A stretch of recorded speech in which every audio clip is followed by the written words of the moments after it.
बातमी। सलीम कुत्ता पार्टी प्रकरणात भाजप पदाधिकाऱ्यावरही गुन्हा दाखल झालाय। भाजप पदाधिकारी व्यंकटेश मोरे यांच्यावरही गुन्हा दाखल झालाय।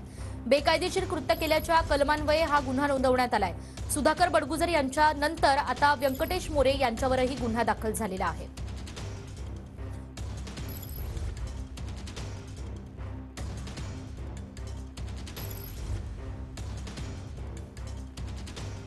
अधिक माहिती आपण घेणार आहोत आपले प्रतिनिधी चंदन पुजाधिकारी यांच्याकडून। चंदन, काय अधिकचे तपशील? तर सलीम कुत्ता प्रकरणी सुधाकर बडगुजर यांच्यावर काल पोलिसांनी गुन्हा दाखल केल्यानंतर आता बडगुजरांनी आरोप केला होता की हा राजकीय आकसापोटी केलेला कारवाईचा बडगा आहे। मात्र आता पोलिसांनी या सगळ्या प्रकरणी भाजपच्या पदाधिकारी असलेल्या मोरे यांच्यावर देखील गुन्हा दाखल केल्याचं समोर आलेलं आहे।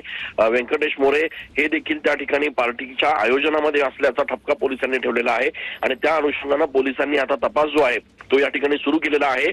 बडगुजर यांच्या विरोधात गुन्हा दाखल केल्यानंतर आता पुढची कायदेशीर कारवाई कशी करायची याबाबतची चाचपणी बडगुजरांकडून सुरू केली जाते। मात्र फक्त बडगुजरच नाही तर इतर 17 ते 18 जण यांची या संपूर्ण प्रकरणात चौकशी झाली होती, त्यांच्यावर देखील आता पोलिसांनी गुन्हा दाखल करायला सुरुवात केलेली आहे।